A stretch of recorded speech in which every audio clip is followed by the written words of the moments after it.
Right, without further ado then, happy to hand over to Claire. Do I stand there? Stand where you like. Somewhere I like. Yeah, Stand here. I'm going to stand here.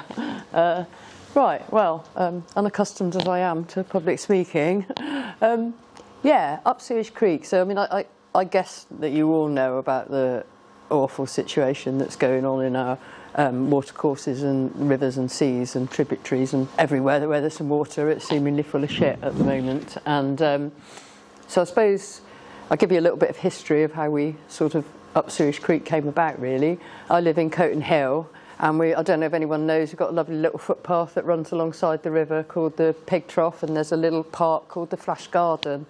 And I've got dogs, and I've walked down there quite a lot. In fact, I just walked down there just before we came here today, but gradually noticing shit, toilet paper, wet wipes, all the stuff regularly appearing on this footpath. And I've been complaining to Severn Trent for a number of years about this, and nothing's really done. I mean, you complain to Severn Trent, and then your hours, like, they're trying to say, well, where is it? And then they ring back, and then they ring back at 10 o'clock at night saying, and then they don't really do anything anyway. So I'm gradually getting more and more like, what's going on here? And I think it was a little bit before. It seems to be about 2018 that people in the country started to realise that actually the rivers are not in a very good state again, because I think they were improving for a long time, and then it's gradually been starting to dawn on us that this isn't the case. And obviously we're getting this situation, and we're telling the water company, who's meant to be looking after us, that this is happening, and that people are walking through it, and then they're taking it home on their feet, and antibiotic resistant pathogens, the works, they're doing nothing about it. Getting more and more scandalised by that. So around this time, I think a man knocked on my door saying he was looking for the Green Group,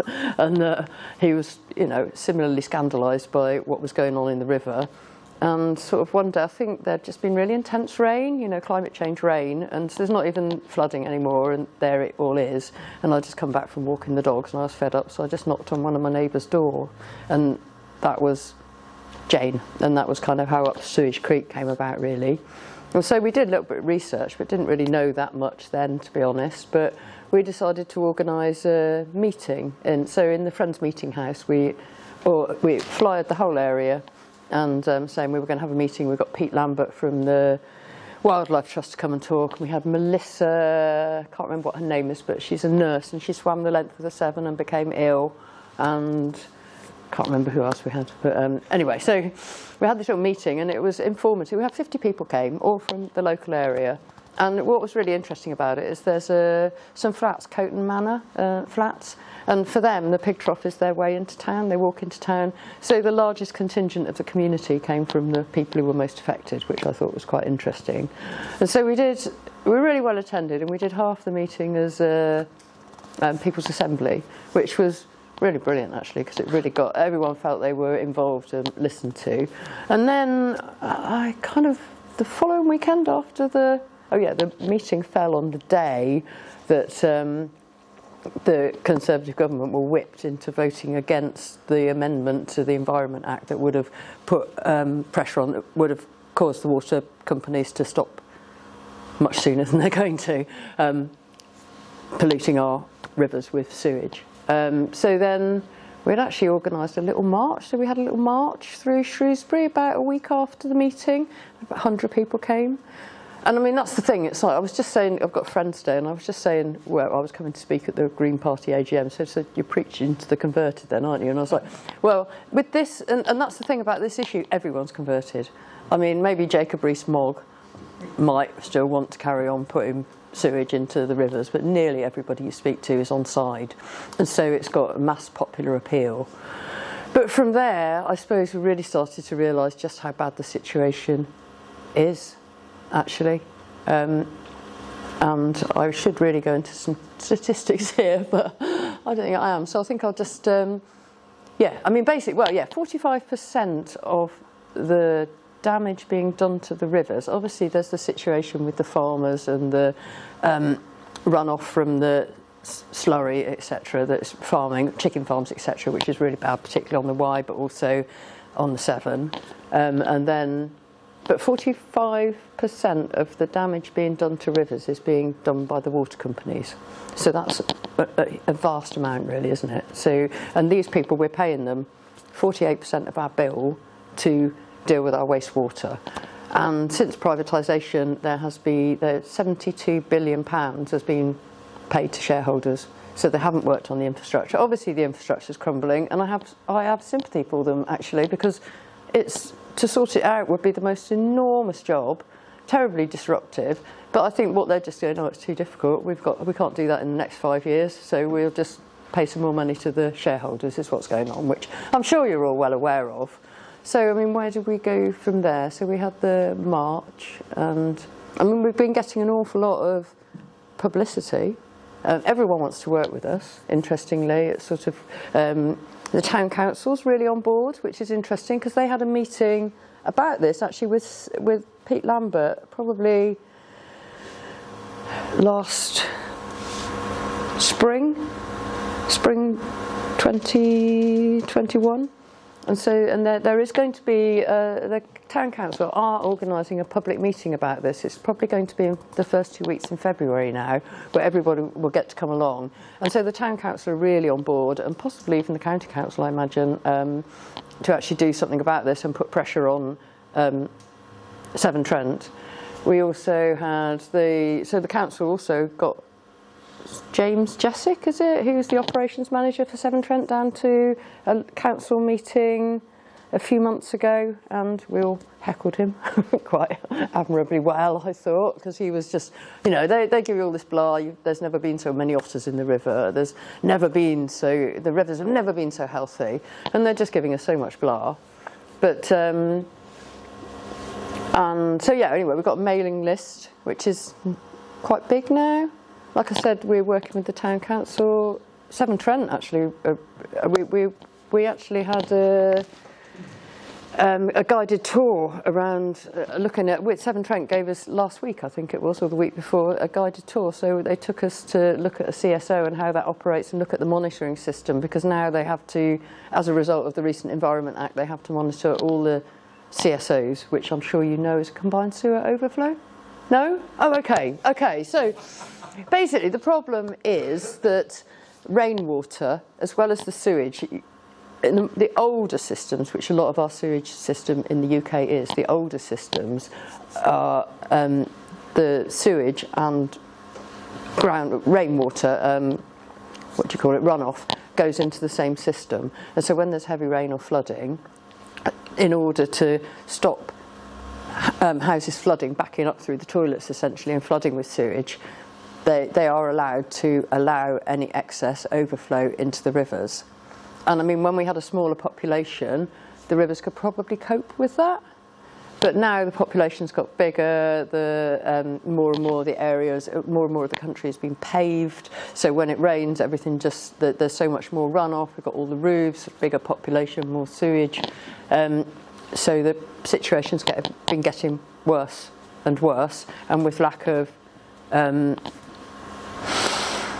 investment, and the Environment Agency has been under-resourced for so long, so they're not even checking. So, and the water companies have realised that actually they can just get away with it, and so they are just getting away with it, and they've been doing it more and more, and that it's been happening when there hasn't been extreme weather events, and also there have been more extreme weather events. So not only is it happening when there aren't extreme weather events, there are more extreme weather events, and so it's happening more and more. And like I said before, it doesn't have to be flooding now, intense rain on the tarmac, straight down to the sewers. Yeah?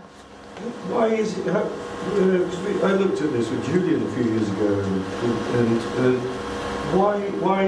did you find out why Severn Trent is doing this when it isn't particularly regular? Because they're doing it for an enormous amount of hours per year, and that clearly isn't when it's... Well, I mean, the thing is, they're not actually pumping it in. What it is that they're not, and actually, when we had the guided tour, because I heard that they hadn't been getting they weren't able to get the chemicals because of Brexit, and so they weren't bothering to treat so much, so they were just letting it bypass the sewage works, which I think possibly does happen. I think because this is so, of the 55% of the 45%, or might be 55% of the damage done to the waterways by the water companies, 10%, 12% of that damage is the CSOs, which is the combined sewer outfalls that I was just talking about. But 45% of that happens at the sewage works, because basically the sewage works, a lot of them I think just aren't big enough, and so they're not, and they haven't invested, so basically quite a lot of it just goes straight into the river from the sewage works, so they're not really bothering to do anything with it. But and the situation in Shrewsbury, I've gleaned through all this, you know, like finding out more and more, the situation in Shrewsbury is actually worse than a lot of places, because the way the river kind of curls around the town, it's been enormously convenient to just put your sewage straight into the river. And so the constant, and also within the loop, because most of the housing, etc., it's old, because new sewage systems, there's a separate system for runoff and sewage. So in new developments, it's not so bad, but at the same time, they're not expanding the infrastructure and more things getting plumbed in, essentially. But Shrewsbury is particularly bad. I think we've got 28 sewage outfalls around the loop, and those are Severn Trent ones, and there's quite a lot of private ones as well. And I mean, it is quite complicated, because it's sort of, and what happens is that, so you've got the sewers, they're about 45 centimetres. They're not like massive ones like you think of in London, you know, when you can walk in them. So they're, you know, they're about that big. And what happens is they've got a little wall, and when the runoff, when the water gets so high, it just overtips the wall, and that's when it goes in the river. And so my understanding now is that even if we expanded the sewage works in Shrewsbury, because we've got so many outfalls at Monkmoor, we've got so many outfalls in Shrewsbury, that when you reach kind of any kind of capacity, you're still going to be getting sewage going into the river, because it's particularly bad in Shrewsbury.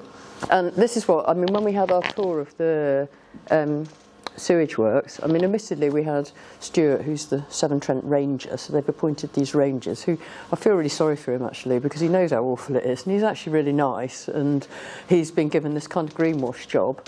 But we did sort of glean from them that Shrewsbury is a bit of a special case, that Severn Trent are putting a lot of attention on Shrewsbury at the moment, and that's a direct result of what we've been doing actually, which was kind of quite gratifying, but also we know they've got to do a lot more.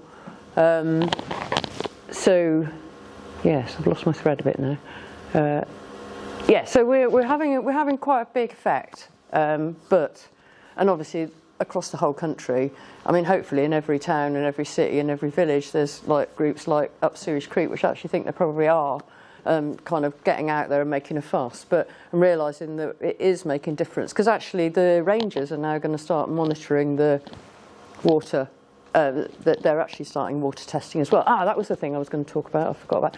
So yes, what are we doing practically? We're going to start testing the water in Shrewsbury. We're going to start testing it above the first outfall and below Monkmoor. So we're going to test the water for phosphate, nitrate, invertebrates, etc. So we've got a little water testing crew. We found out, well, Pete Lambert from the Wildlife Trust organised a water testing day, so we found out kind of how to do it and where to get the kit from and who to. So I mean, there's basically citizen scientists all over the country now that are starting to test the water because people care so much, and because the Environment Agency aren't doing it, and Severn Trent aren't doing it, and nobody's doing it. And so and it's all like quite new, so there was no system in place, but essentially, obviously what you do, you have to standardise everything, so everyone's testing for the same things in the same way, and the results are all going into the same data. So that seems like, I think it was Cardiff University and the Wye, and the Rivers Trust did a project on the Wye, and so they have they're collecting data, and they've got a sort of standardised procedure for doing the testing. So we're doing that, and we're going to be starting soon. The water testing kit's on order, the crew's all organised, we know what we're doing. We're coordinating with other people who are doing that around the town, so we're doing that. And then the other thing is, like, we've worked out that the only way to get the Environment Agency or Severn Trent to do anything about this, though, is to gain bathing water status.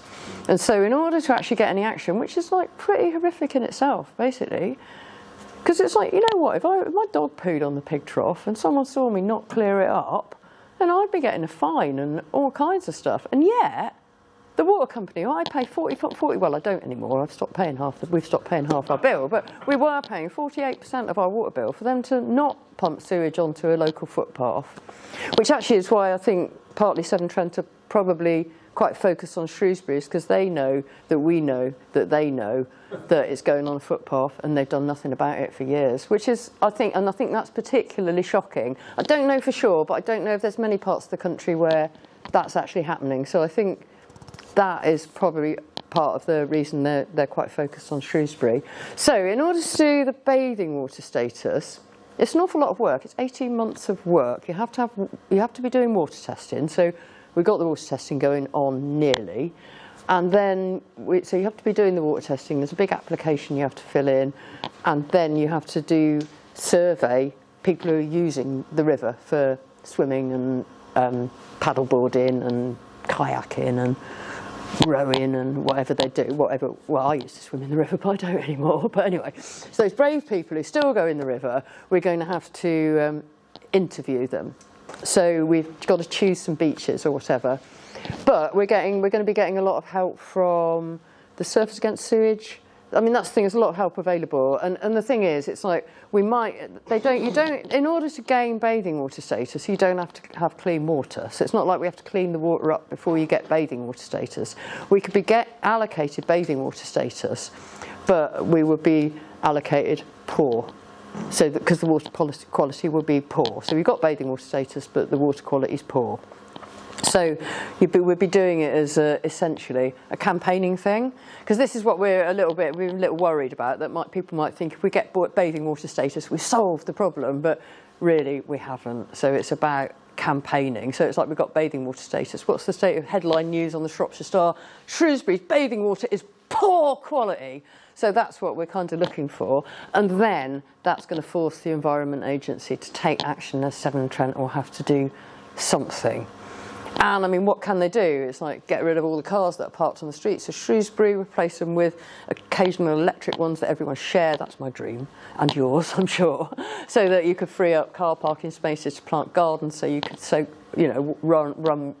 water runoff could be soaked. Get people to soakaways. That's the one. And so get people, because there's lots of people who've got you get your plumb around, and sometimes it's easier for them to plumb the shower into the wrong system. So there's lots of misconnections going on around the town. So those could be sorted out. So there's lots of measures that could, because I mean, sorting out the whole problem is such a massive job, because it's not even that it's so expensive, it's that it's been massively disruptive. It would be every street dug up, so it caused traffic chaos. It will be a nightmare.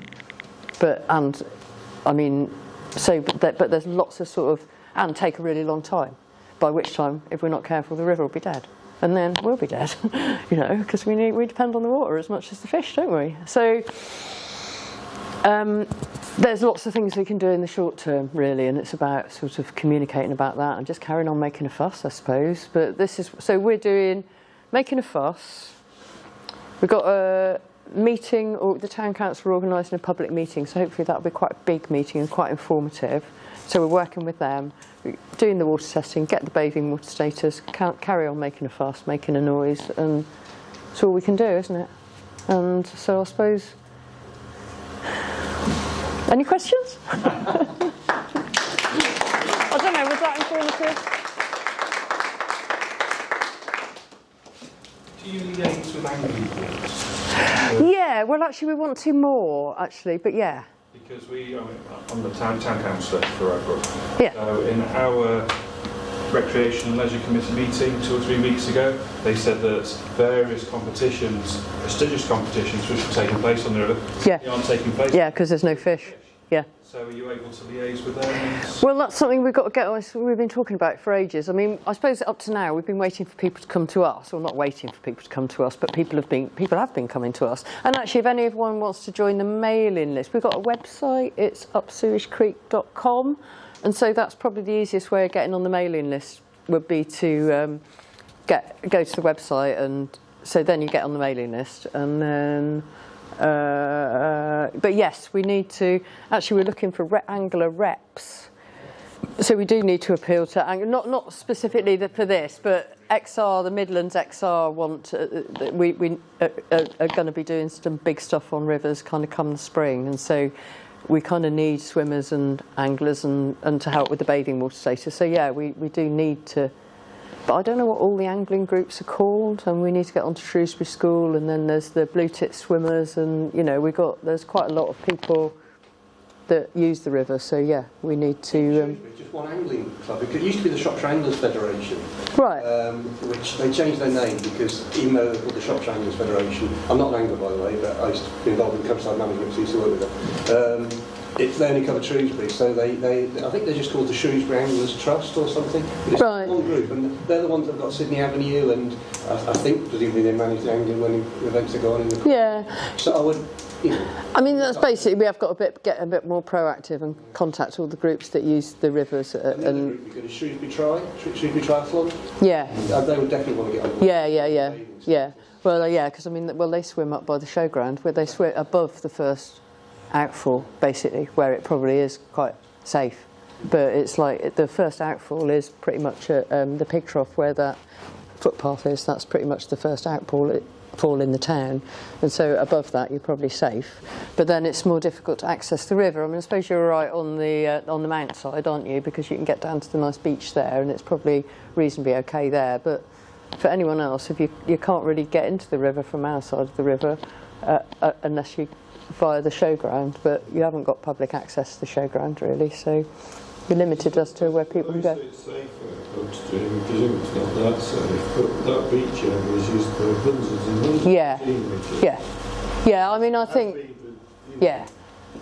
Decades. Yeah. So there's a group there of people that would sign petitions and things. Yeah. Well, I don't think we'd be short of people to sign petitions. To be fair, well, I mean, that's what you have to do to do the bathing water status. You have to focus on a particular beach. So we thought, because I mean, this is what we're sort of thinking. The pig trough's got to be our focus really, because it's like the flagship for sewage in the river and sewage in Shrewsbury. But we're focused on the beach opposite. So we've got a lovely beach to focus on really, which is so you've got the outfall pouring out onto it. So when's the town council meeting? First 2 weeks in February. Don't know anything more about that yet, but I mean it's brilliant that they're on board, because the other thing is to do the bathing water status you need the landowner on board of the beach, and the town council are the landowners. That makes it a load easier, so it's really brilliant that the council are so great. Kate Halliday, Labour councillor, she's sort of spearheading the whole thing, which is really great, and liaising with us, which is really fantastic. But yeah, Julian. I think it sounds amazing that the scale that you've got, the campaign going, the connections with all sorts of different parts of the community who wouldn't normally expect to get involved in the campaign, like anglers. It's really, really valuable stuff. I just wanted to throw in where it fits with what councillors potentially can do, because so what you said about runoff is really important. We've just won through this new stakeholder board on climate change, which we won at Shropshire Council. They're going to produce, the next stage is to get them to produce some planning advice, which is sort of climate-friendly planning advice, to go to everybody, including people who put up a conservatory or whatever.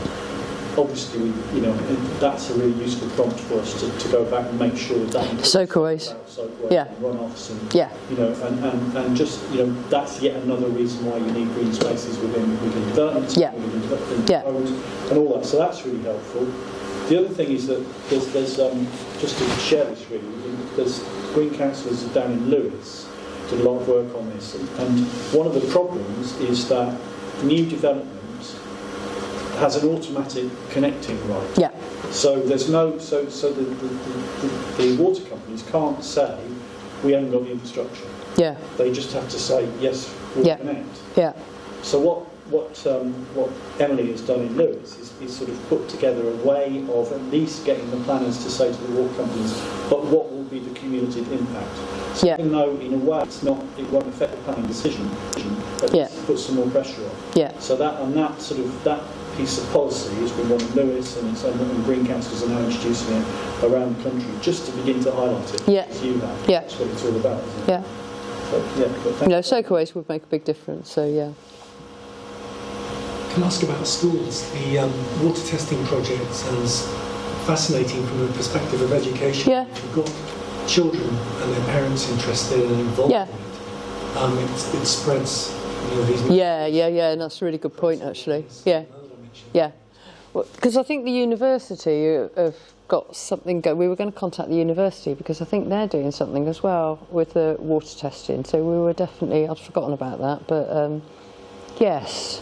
I don't know how you'd liaise with schools, though. They're quite difficult to. I don't know how you would really get kids involved, really. You'd But have to go individual schools, I think. Yeah. Unless they're an academy. Yeah. But we've got a lot of individual schools within Shrewsbury. Yeah. Get a lot of interest. Yeah, but it'd be quite difficult to do, I think. It's like it's only really about 3 or 4 of us. Yeah, Jane on it. Yeah. No, actually, Jane might be interested in that, but she was feeling a little bit like she got quite a lot on her plate. So yeah, but yeah, I would talk to her about that. It's a really good point, though. I think because I mean, obviously, the more people we can get involved, but it's just holding it all together, isn't it? Really, but that's the thing. Everyone wants to get involved because this is. I mean, I think it's like sewage is the great gateway drug for environmental activism. Really, is how I'm looking at it because. I mean, it's like because there was. I think it must have been the March or something, but there was something in the Shropshire Star, and some of my friends were on the Facebook page, and the Shropshire Star Facebook page gets quite a lot of people saying, like with the road, it was like, just get it built or complete the ring road. And there were a few people who were trying to say, well, just let them keep. They couldn't even say let them keep pumping sewage into the river. It's like nobody can even say it, even on the Shropshire Star Facebook page, they can't actually sort of bring themselves. So it's like you really. I mean, I reckon Jacob Rees-Mogg and the Bank of Oman or whatever, who own half the shares in the water companies or something, are probably the ones who have got a vested interest in keeping us pumping sewage, but nearly everyone hasn't. And so it is, I mean, the whole country's been alive with this. It's been the front page news all over the summer because not only are the water companies aren't really looking after the sewage, they're not looking after our water supply either. So it is kind of, and people are waking up to it, aren't they?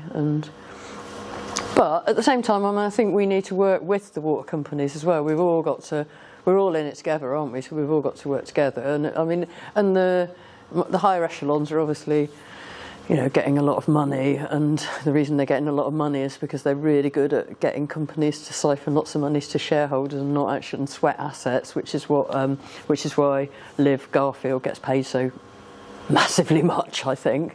But most of the people who work for Severn Trent, they don't want the rivers to die, do they? So, we've got to all work together on it, really, haven't we? So, yeah, do what we can. So, yeah. Anyway, thank you very much.